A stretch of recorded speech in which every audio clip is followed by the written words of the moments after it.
camarades peuple d'Afrique, peuple de Côte d'Ivoire, peuple du Burkina Faso, mes chers frères et sœurs de l'Iptako Gourmand, chers camarades d'Afrique du Sud, de l'Est, de l'Ouest, du Nord, en passant par le centre, soyez salués en vos rangs, grades et qualités, mes chers frères et sœurs.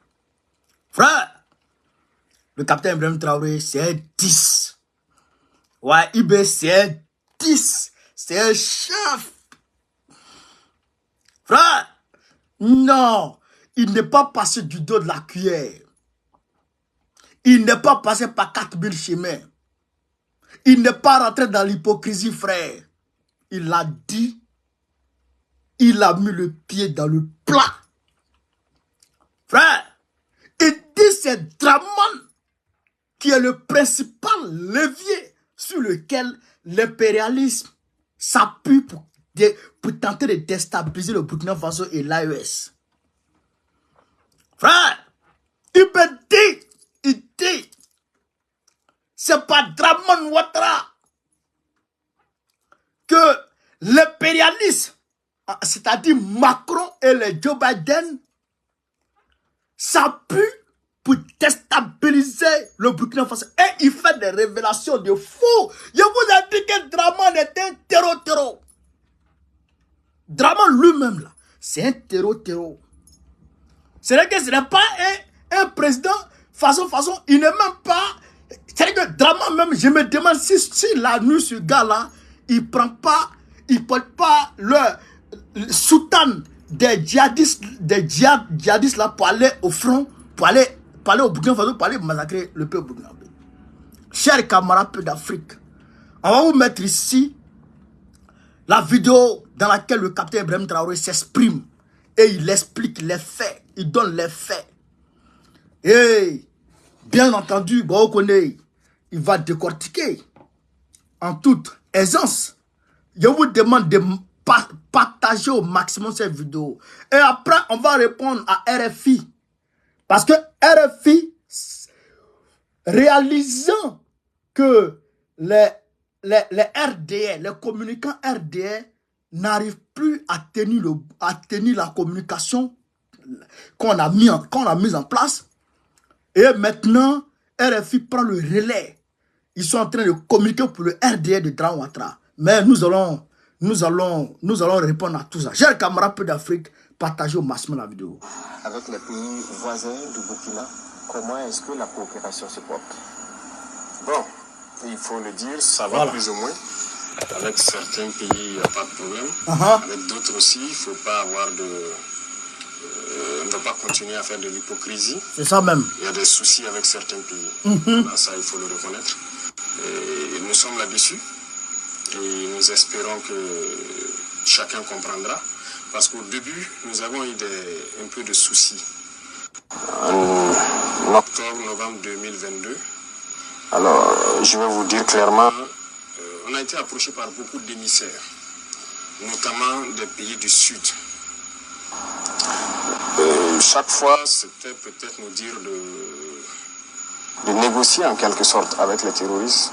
Parce qu'ils veulent un couloir, ils veulent juste faire le trafic. Ça veut dire laisser une portion du terrain. Et voilà, ils vont nous laisser tranquilles. Nous avons dit que ce n'était pas possible parce que nous sommes burkinabés. On préfère mourir dans la dignité que de négocier donc les conditions de notre esclavage. Négocier avec ces gens-là, c'est négocier les conditions de son esclavage. Donc j'ai compris la mentalité de certains et j'ai conseillé beaucoup que ce n'était pas une bonne idée de négocier. Mais bon, on savait ce qui se passait. Les choses se passaient à Niamey en son temps. Voilà, entre le président Bazoum qui était le centre et les terroristes, certains agents extérieurs, et ensuite les messagers venaient vers nous. J'ai même envoyé aussi des messagers vers le président Bazoum à son temps, qui malheureusement n'a pas bien accueilli la mission parce qu'il n'a même pas pu me faire de compte rendu parce que c'était un échec. Nous avons compris qu'il y a une machine qui est en œuvre et donc nous avons décidé de combattre, de lutter. Nous avons refusé catégoriquement de négocier avec qui que ce soit. Nous allons combattre. Et ces gens qu'on avait conseillé de ne pas rentrer dans ce chemin, je pense qu'aujourd'hui beaucoup se rendent compte qu'on avait raison. parce qu'ils ont commencé à être attaqués. Il n'y a pas de possibilité de négocier avec ces gens. Donc, il faut qu'on se mette au sérieux pour lutter. Dernièrement, vous avez vu à travers le reportage, lorsque les unités sont arrivées à l'opération Ouragan à la frontière ivoirienne, voilà, je suivais l'opération de près. C'est de féliciter même les soldats pour leur discipline, parce qu'ils n'étaient pas obligés de s'arrêter et regarder les terroristes à 50 mètres de lui, au-delà du fleuve. Ils pouvaient envoyer des roquettes, comme il a dit. Mais par discipline, respect des consignes, ils ont observé et puis ils se sont retournés. Mais ce sont des comportements qui ne sont pas bien, il faut le dire, parce que le Burkina a connu ça aussi. Les IAG ont habité ici. On était une base arrière des terroristes. Ça donnait quoi? Donc il faut que ces pays-là aussi comprennent ça, que ça ne marche pas. Et il y a beaucoup d'autres choses. Avec la plupart, je pense qu'on commence à se comprendre. Mais du côté quand même de la Côte d'Ivoire, il y a du développement à faire. Voilà, il faut qu'ils reviennent à de meilleurs sentiments. Tous les déstabilisateurs du Burkina sont là-bas. Ils ne se cachent pas. Les officiels ivoiriens ont parlé mal du Burkina. Sur les plateaux télé, vous êtes journaliste, je ne pense pas que le Burkina, une chaîne privée au public, insulte des autorités d'autres pays ouvertement, souvent de façon vulgaire. Ça se fait là-bas, sans mot dire. Voilà, tous ceux qui tentent de déstabiliser se retrouvent là-bas. Bon, à un moment donné, il faut arrêter l'hypocrisie, il faut dire la vérité. Il y a un problème. Il y a un problème avec les autorités de ce pays. Justement, aujourd'hui, Monsieur le Président, quels sont vos rapports avec le président Alassane Ouattara? Le rapport, c'est comme je l'ai dit, il y a un problème. On n'a pas de contact particulier. Donc, voilà, on regarde la situation. On suit. Voilà, je ne peux pas vous donner plus de détails. Voilà, on suit. Donc jusqu'à présent, vous n'avez pas eu l'occasion de discuter avec le président Alassane Ouattara? Au début, on a échangé un peu au téléphone. Il m'a envoyé des émissaires même, il faut le reconnaître. On a discuté, on espérait que les choses aillent dans le bon sens. Mais peut-être qu'on n'a pas accédé à certaines choses, je ne sais pas. Mais nous ne pouvons pas nous mettre dans une certaine moule. Voilà, nous sommes venus avec une vision, un objectif. Et nous avons une mission.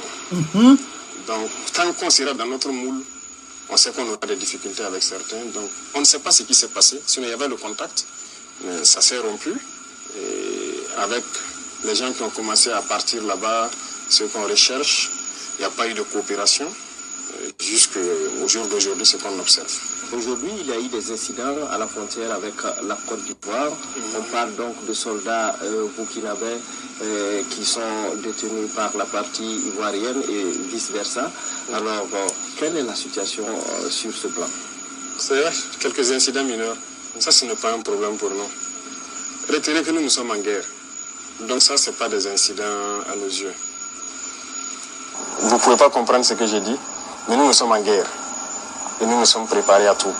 Donc ça, ce n'est pas des incidents. C'est mineur. Mais vous confirmez qu'il y a des soldats qui sont détenus de part et d'autre?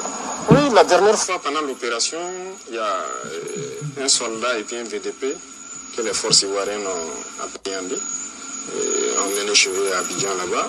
Avant ça, il y a 2 gendarmes aussi ivoiriens qui avaient fait incursion. Mais il y a eu plusieurs incursions. Je pense que la dernière fois à la rencontre, ils les ont amenés, les fiches avec tous les noms. Il y a eu plus d'une vingtaine de fois où les forces ivoiriennes sont rentrées sur le territoire. Mais bon, on n'a jamais pris garde. Mais les 2, c'était un cas particulier. Voilà pourquoi on avait pris, pour question de renseignement. Et donc, ils ont aussi, pendant l'opération de 15e bataille, 2 soldats sont allés pour payer de la cigarette, je crois, dans un village curieusement habité, à 2 km de la frontière. Et les forces ivoiriennes les ont pris. Mais je suis curieux de voir qu'ils étaient présents, ils ont pu appréhender les 2 soldats et que tous ces terroristes qui sont rentrés, ils n'ont pas réagi. Donc, c'est un incident isolé. Nous, on continue le combat. Voilà. D'accord. Alors, Monsieur le Président, est-ce que la récente rencontre entre les ministres en charge de la défense des 2 pays va permettre peut-être de détendre la situation? On espère. Mais je dirais que la balle est dans leur camp. Voilà, ils ont souhaité la rencontre, on n'a pas refusé. Ça s'est bien passé, ils ont eu des échanges. On les regarde maintenant. Voilà. Il y a des gens qui sont poursuivis, qui sont là-bas, il y a des gens qu'on va poursuivre. Il y a eu quand même, ils ont eu des échanges francs. On les regarde maintenant. Monsieur le Président, autre incident diplomatique, si je peux l'affirmer ainsi, 3 personnalités françaises déclarées persona non grata sur le territoire burkinabé pour activités subversives. Que reproche-t-on concrètement à ces 3 Français?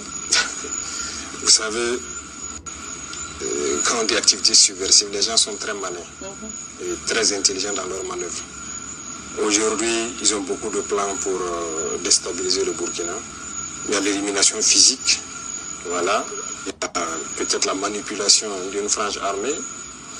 Il y a aussi, à travers les médias, vous, voilà. Et la diplomatie des pays, ça participe. Alors, c'est de dire même à travers ça aux gens de faire très attention. Certaines organisations qui sont ici, qui se font financer par certains pays. Pourquoi? À cause de vos beaux yeux qui vous donnent l'argent. Et ensuite, on vous demande donc des rapports sous tel format, vous le faites. Ils sont en train de pénétrer le monde de la culture. On les suit. Voilà. Certains artistes, voilà, ainsi de suite. On suit tout. Ils sont en train de pénétrer le monde des médias. On suit pour que vous relayez ce qu'eux ils veulent, comme je le disais tantôt. Voilà. Donc, il y a beaucoup d'activités subversives qui se passent. Donc, on n'est pas dupe et il faut que les gens arrêtent. Parce que vouloir manipuler le peuple pour le retourner, il faut qu'ils arrêtent ça. Ça sera difficile et nous n'aurons pas la langue dans la poche. Au moment venu, on va aussi expliquer au peuple ce qu'il y a. Parce qu'actuellement, c'est l'art de manipuler. Tout leur espoir, c'est de pouvoir manipuler la population, faire baisser la ferveur pour que le peuple ne soutienne pas la transition et qu'ils puissent atteindre leur fin. Et nous allons combattre ça. Alors, quelle appréciation vous faites des récents propos tenus par le général français Lecointre? On écoute, hein? Nous avons suivi et ils préparent la mentalité de leur peuple au cas où ils doivent intervenir, venir physiquement ici pour qu'on combatte. Donc, ils ont commencé à préparer. Ce n'est pas maintenant. L'année passée, le président Macron a tenu certains propos. Moi, je m'attendais à ce que les journalistes débattent sur ça, éclairer la lanterne des Burkinabés, éduquer les Burkinabés. Parce que le journalisme, ce n'est pas juste critiquer le pouvoir ou voilà, donner des informations sur qu'est-ce qui ne va pas. Vous avez la chance d'être journaliste en temps de guerre. Il faut participer à éduquer le peuple, à éveiller le peuple. Parce que nous avons un ennemi. C'est ceux qui veulent nous réduire à l'esclavage. C'est votre rôle de le faire. Voilà, ce général a fait sa sortie. Je ne sais pas jusqu'à aujourd'hui, est-ce que les gens ont eu des débats assez pointus pour expliquer à la population quel est l'objectif de l'impérialisme. Ils ne sont pas d'accord qu'on se décolonise. Ils veulent nous recoloniser. Le terrorisme est là. Ils savent qu'on va vaincre le terrorisme. Et donc, ils se disent maintenant, si jamais on arrive à vaincre le terrorisme, il faut qu'ils se préparent pour venir physiquement nous recoloniser. Parce qu'ils ne sont pas d'accord qu'on soit décolonisé. Parce que c'est leurs intérêts. C'est à travers nous qu'ils vivent. Donc c'est ça aussi. Il faut que les journalistes participent à ça. Maintenant, le débat ne se passe pas sur ça. Qu'on le veuille ou pas, on est en guerre. On doit chanter les louanges de nos soldats. On doit chanter les louanges de nos héros. On doit les accompagner. Et on doit expliquer au peuple ce que c'est que l'impérialisme. Comment ils veulent nous coloniser. Comment ils veulent nous maintenir dans la misère. Pour que eux, ils vivent. Pour que le peuple se réveille. Nous, on n'est pas là pour endormir le peuple. Et piller, faire ce qu'on a fait. On veut que le peuple se réveille. Qu'ils comprennent qui sont leurs ennemis. Et ça, c'est le travail du journalisme aussi. Dans ce temps de guerre. C'est l'histoire du Burkina qui s'écrit maintenant. Donc, je vous en prie, il faut faire un travail parce qu'eux, ils préparent l'opinion de leur peuple au cas où ils doivent intervenir, que le peuple les accompagne. Ah, c'est normal, il faut les coloniser. C'est du mensonge ce qu'ils racontent. C'est du mensonge. Mais l'objectif est connu. Et nous aussi, il n'y a pas de problème. On se prépare en conséquence. Monsieur le Président, nous tirons vers la fin de cet entretien. Quel bilan faites-vous de la... Camarades peuple d'Afrique, vous avez aisément écouté le capitaine Ibrahim Traoré. On est d'accord? Vous avez écouté. Mais on va décortiquer. Frère, Yoroman, on va décortiquer ça là. Et au début, il y avait la communication entre lui et puis Ouattara. Je vais pas vous faire un dessin. Au moment où on connaît, était critique vis-à-vis du capitaine Ibrahim Traoré dès le début. Parce qu'on sait certaines choses. Au début, il y avait la communication entre eux. Ouattara tentait de le mettre dans leur moule. Il dit, il voulait qu'on soit dans un certain moule. Vous comprenez ça? Vous comprenez ça? Et il dit que Ouattara voulait le mettre, on va dire, dans le panier des France-Africains. Et Ouattara a tenté la même chose avec Assimi Goïta. Ça n'a pas marché. Mais ils ont fait ça avec Embalo. Vous vous rappelez, rappelez-vous, quand Embalo est arrivé par un coup d'état en Guinée-Bissau, il était critique, il attaquait tout le monde, il soutenait ouvertement même la transition malienne. Il a même dit que Alpha Condé avait fait un coup d'état, je pense qu'il a été critique envers Alpha Condé. Vous vous rappelez, non? Mais les mêmes Draman, les Macky Sall, les Macron, ils ont tout fait pour amadouer Embalo et puis le rendre docile et puis le mettre avec eux. Donc, ils ont tenté ça avec Assimi Goïta, ils ont échoué. Et quand Damiba est arrivé, ils ont tenté avec Damiba, je pense que vers la fin, vous avez vu, ils ont Damiba accepté. Donc, la même chose, ils voulaient faire ça avec Ibrahim Traoré. Vous comprenez ça? Ils voulaient faire ça avec Ibrahim Traoré, et Ibrahim Traoré a dit jamais. Vous vous rappelez, rappelez-vous, le premier ministre burkinabé, Apollinaire, est parti au Ghana et ils avaient eu tendance à signer un accord qu'on appelait l'initiative d'Accra, qui consistait à envoyer comment on appelle ça, des militaires de la CEDEAO au Burkina Faso, et on dirait que leur base allait être à Ouagadougou et tout. C'était pour les amadouer, leur proposer de l'argent. Vous voyez, à ce moment, vous avez constaté un balai comment on appelle, un balai diplomatique envers Ibrahim Traoré.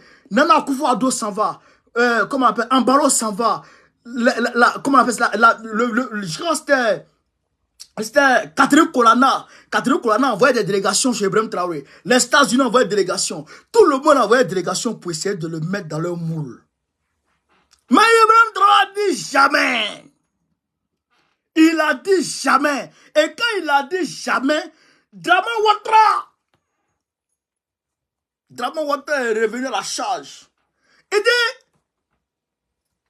il faut laisser un couloir aux terroristes.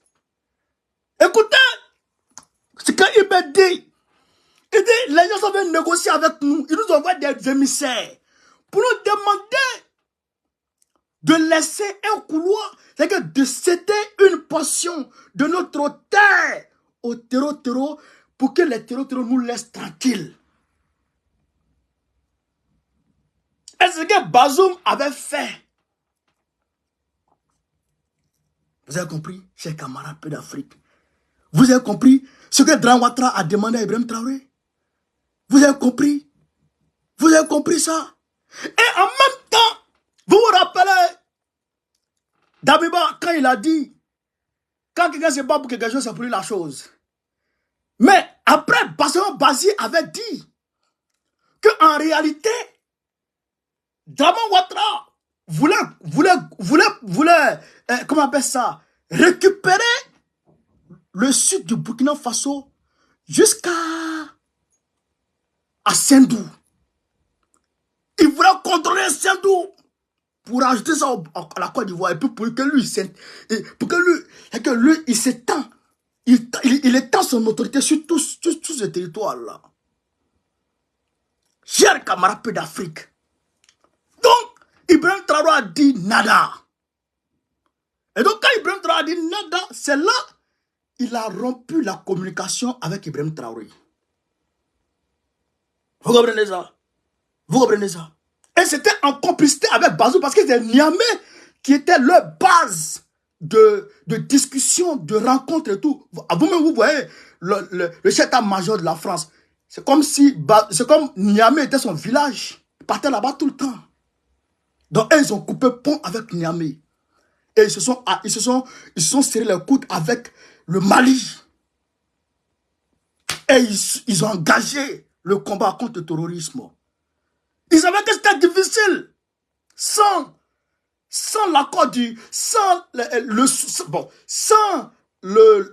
l'aval, sans l'alliance avec le Niger, il savait que ça allait être difficile. Parce que les terreaux, quand les chassent du Burkina, ils vont au Niger. Quand les chassent du Mali, ils vont au Niger.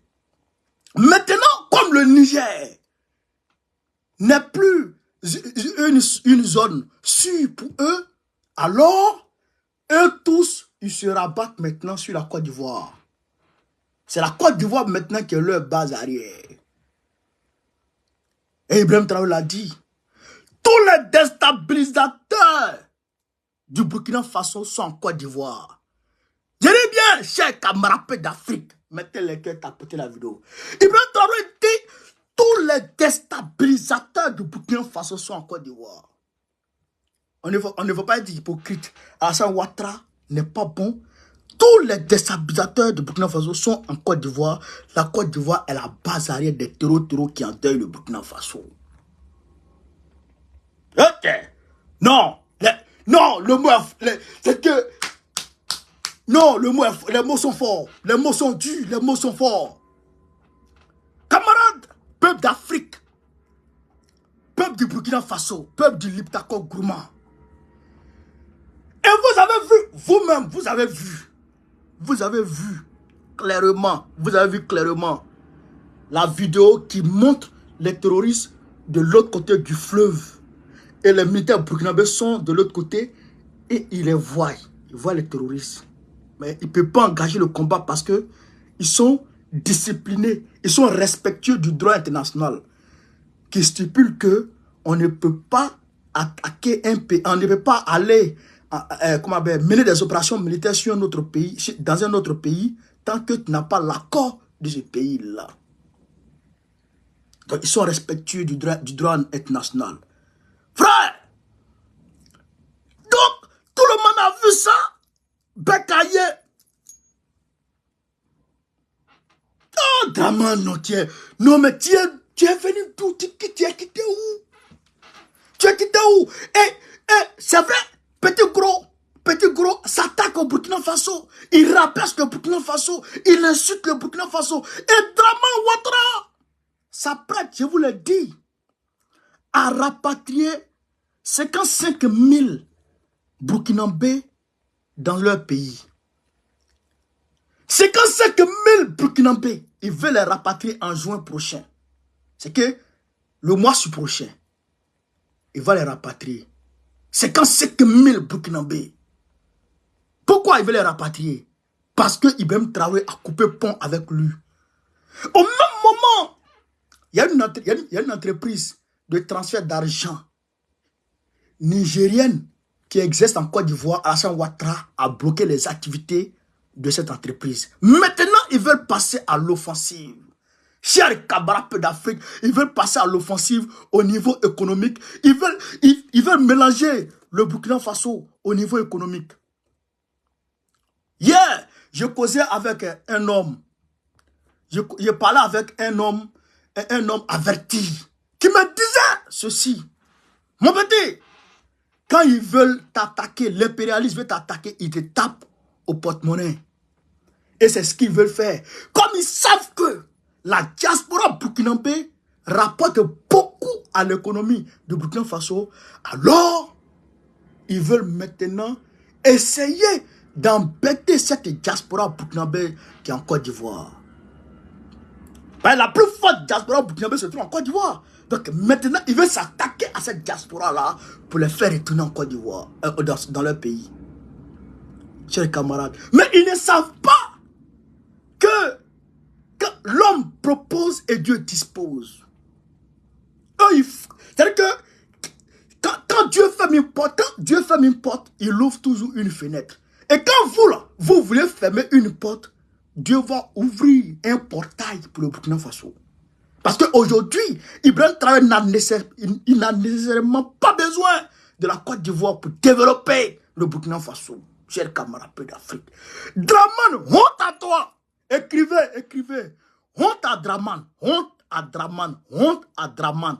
Écrivez en commentaire. Honte à Draman. Honte à Draman. Honte à Draman. Ton pays d'origine. Ton pays d'origine. Le pays où tu es né. Ton cordon ombilical a été enterré là. C'est ce pays-là que tu veux déstabiliser. Putain, mais attends. Tu donnes ta main aux ennemis de ce pays-là pour détruire ce pays-là. Comment les gens arrivent à faire ça? Moi, bon, on connaît. Je ne peux jamais m'associer à quelqu'un pour détruire la Côte d'Ivoire, mon pays. Pourquoi? C'est mon pays, je suis né là. Mais Draman, toi, tu es né au Burkina Faso. Mettez les cœurs chez Camarade d'Afrique. Mettez les cœurs. On est près de 2000 sur Facebook, près de 1000 personnes sur TikTok. Mettez les cœurs. Mettez les cœurs tapotés. Hein? Toi, tu es né au Burkina Faso. Tu as grandi au Burkina Faso. Tu es parti à l'école au Burkina Faso. Le Burkina Faso t'a tout donné. Ils t'ont même donné une bourse d'études pour aller étudier aux États-Unis. Tu reviens. Le Burkina Faso te bombarde. Tu es vice-gouverneur de la BCAO. Grâce au Burkina Faso, tu es vice-gouverneur de la BCAO. Grâce au Burkina Faso, tu rencontres ta femme, qui était la copine de Fou Boigny, après Lamine Fatiga, qui était la copine de tous ceux-là. Tu la rencontres. Et après ça, on t'envoie au FMI, grâce au Burkina Faso.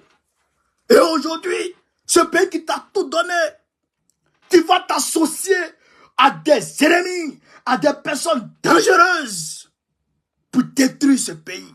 Mais qui es-tu? Qui es-tu, Draman? Pourquoi tu fais ça? Hein? Et là, il dit non. Lui, qu'est-ce qu'il va faire? Il va, comment on appelle ça? Il va rapatrier 55 000 Burkinabés. Mais les 55 000 Burkinabés que tu vas rapatrier, comment il faut être dedans? Parce que tu es Burkinabé aussi. Tu es Burkinabé aussi. Aïe! Mais c'est quoi tout ça? C'est quoi tout ça, chers camarades d'Afrique? Mais est-ce que le monde est sérieux? Est-ce que le monde est sérieux? Je pense que ce monde n'est plus sérieux. Comment peut-on rapatrier ses compatriotes? Ses compatriotes. Et tu dis, c'est des Burkinabés. Toi-même, tu es Burkinabé. Tu es né au Burkina, grandi au Burkina, papa Burkinabé, maman Burkinabé. Et c'est toi qui es contre le Burkina Faso. Honte à toi, Draman. Honte à toi, honte à toi, honte à toi, honte à toi.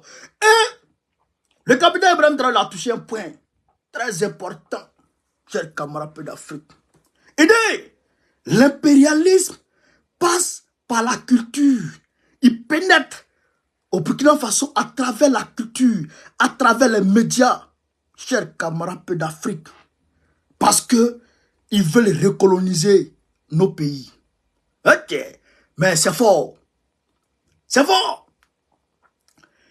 Est-ce que vous savez que le Burkina Faso a renvoyé, a suspendu pour 2 semaines, je pense, les diffusions de VOA Afrique et puis BBC. La BBC et puis VOA. BBC c'est pour l'Angleterre, VOA c'est pour les États-Unis. Ils ont suspendu ça. Parce que ces médias-là ont relayé les balivernes de qui? De Human Rights Watch. Ok, je vous ai parlé de Human Rights Watch. Je vous ai parlé de Human Rights Watch.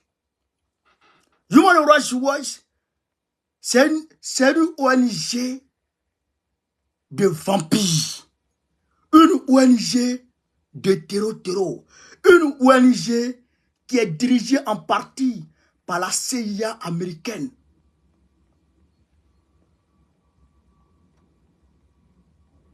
Vous savez qui est le plus grand financeur de VOA Afrique? De Human Rights Watch? Vous savez qui est le plus grand financeur de Human Rights Watch? Il s'appelle George Soros. George Soros. George Soros, tapoter, mettez les gueules. George Soros qui a pour idéologie la liquidation de la moitié de la population mondiale. Il est de mèche avec Bill Gates dans ça. C'est le plus grand pouvoir de terroristes. George Soros, il a mis à genoux l'économie de l'Angleterre. C'est un marmailleur fait un escroc notoire. Il est interdit de rentrer aux États-Unis. George Soros. Il est interdit de rentrer en Russie, autant pour moi. S'il met son pied en Russie aujourd'hui, George Soros, on le prend le nom au youf.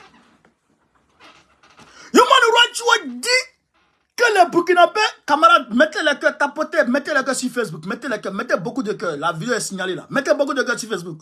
N'arrêtez pas de pomper les cœurs, mettez les cœurs, mettez les cœurs, mettez les cœurs. Donnez les cadeaux, donnez les étoiles, donnez les cadeaux, donnez les étoiles. Tapotez, tapotez. C'est ça qui fait monter le direct. George Soros. Voilà, et c'est Human Rights Watch là. Human Rights Watch a dit que l'armée burkinabé aurait tué 200 civils. L'armée burkinabé. Mais Ibrahim Traoré là, tout le monde a vu le professionnalisme. François Hollande, merci. Le professionnalisme de l'armée burkinabé. Tout le monde a vu le professionnalisme. Ils sont arrivés à la frontière Côte d'Ivoire-Burkina Faso. Voici les terroristes sont là-bas. Ils peuvent envoyer des roquettes et puis ils vont les atteindre. Mais ils les ont laissés parce qu'ils ne sont pas sur le territoire. L'armée burkinabé est formée au moins 6 mois. 6 mois en théorie au respect du droit de l'homme. On les forme au respect des droits de l'homme d'abord. Même les VDP là, ils sont formés pendant au moins 6 mois, 3-6 mois. Au respect des droits de l'homme d'abord. Au respect des prisonniers de guerre. Il y a des terroristes que vous voyez vivants avec eux. Là-bas, Burkinabé attrape des terroristes vivants. Même quand ils sont blessés, ils ne les achèvent pas. Même quand les terroristes sont blessés, l'armée burkinabé ne les achève pas. L'armée burkinabé les prend, les soigne et les remet aux autorités compétentes. C'est ce qu'on leur apprend. Et il y a des ONG objectives et impartiales qui ont prouvé cela au Burkina Faso, qui ont prouvé cela. Et c'est cette armée-là qui va se rendre coupable d'exactions. Bande de malheureux, bande d'hypocrites, bande de menteurs. Rappelez-vous, chers camarades, que Human Rights Watch a été la principale source de preuves que Fatou Bensouda a présentées à la CPI contre Babo. En 2010, merci pour l'histoire, camarades, de 2012-2019 là. Les preuves qui ont été d'une extrême faiblesse. Vous comprenez ça? Qui ont été d'une extrême faiblesse. Et que les juges disent, mais avec ces preuves-là, il y a quoi? Vous comprenez ça? Ces preuves-là, 90% de ces preuves-là ont été fournies par Human Rights Watch à Fatou Bensouda. Vous comprenez ça? Vous comprenez ça? Et toutes ces preuves-là se sont avérées fausses. Toutes ces preuves se sont avérées fausses. Et c'est ces mêmes fausses preuves, ces mêmes fausses accusations qu'ils sont en train de faire aujourd'hui contre le capitaine Ibrahim Traoré et son armée pour les démobiliser. Mais nous, on ne va pas accepter ça. Nous n'allons pas admettre ça. Ça, on ne peut pas l'accepter, cher camarade. Pourquoi on peut accepter ça? Jamais. Jamais on va accepter ça. On sait où vous voulez aller. On sait quelle stratégie vous allez adopter pour atteindre vos objectifs. On sait. Nous aussi, on se prépare à parer contre toutes vos stratégies. Les mensonges, les calomnies, les activités subversives, les corruptions, etc. Nous, on se prépare contre ça. Le peuple burkinabé est un peuple intègre. Le peuple de l'AES est un peuple intègre. Et les Africains ont compris aujourd'hui que quand vous critiquez un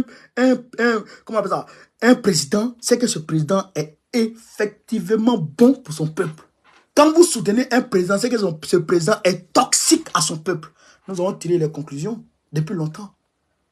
C'est pourquoi RFI aujourd'hui s'élève pour dire que Alassane Ouattara est populaire en Côte d'Ivoire et que c'est Thiam qui est le numéro 2 en termes de popularité en Côte d'Ivoire et que Gbagbo est le numéro 3 ou le numéro 4. Mais vous avez dit ça ici pour Éric Zemmour. Vous avez dit que le principal, en 2022, vous avez dit que le principal opposant de Macron était Éric Zemmour parce que Bolloré finançait la campagne d'Éric Zemmour parce que Bolloré était parti pour avait pris parti pour Éric Zemmour. Mais on a vu les résultats. Mélenchon, que vous traitiez, que vous accusiez de tous les péchés d'Israël, que vous traitiez de tous les noms, c'est ce Mélenchon-là qui est arrivé 3e, après Marine Le Pen. Et d'ailleurs, même, il y a eu trucage. Les élections ont été truquées. Il y a beaucoup de preuves. C'est ça qui est la vérité. Et Éric Zemmour s'est retrouvé à la queue là-bas. Donc, vos sondages à la con, là, ça ne nous intéresse pas.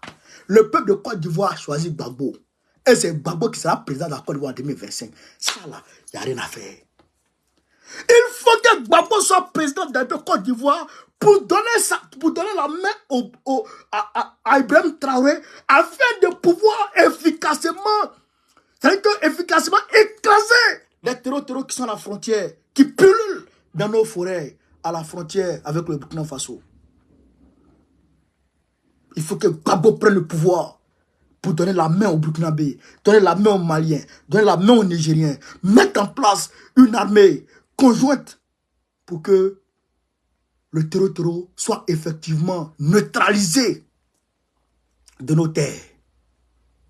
Je demande aux Burkinabés d'être résilients, de rester fermement et résolument derrière le président capitaine Ibrahim Traoré, de ne rien écouter venant de Babylone, de rester ferme sur sa position. Ibrahim Traoré, c'est celui qu'il faut à la place qu'il faut aujourd'hui. Donc c'est lui qui va frapper, qui peut combattre efficacement le terrorisme. C'est lui qu'on doit soutenir. Et nous, on va tout faire pour que Gbagbo soit président en 2025 afin que on puisse se donner les mains pour mettre fin à la souffrance des peuples burkinabés, de l'AES et des peuples de Côte d'Ivoire. Parce que le peuple de Côte d'Ivoire en souffre énormément. C'est ça qui est la vérité. Honte à Draman. Honte à Draman aujourd'hui, honte à Draman demain. Chers camarades d'Afrique, vous qui êtes sur TikTok, tapotez, envoyez vos demandes, on va accepter les demandes et puis on va ouvrir le panel. Vous qui êtes sur Facebook, je vous remercie. On était 2000 tout à l'heure, on est 1500 personnes. C'est fameux, je vous remercie. Venez sur TikTok, on va alimenter le panel. Sur ce, vive l'Afrique libre, vive le panafricanisme, vive tous les présidents panafricains, vive IB, vive Assimi Goïta, vive Tiani, vive le peuple de l'AES, vive tous les peuples panafricains de l'Afrique. On est ensemble, les gars. Gbagbo, président de la Côte d'Ivoire en 2025. Honte à Draman, honte à lui encore.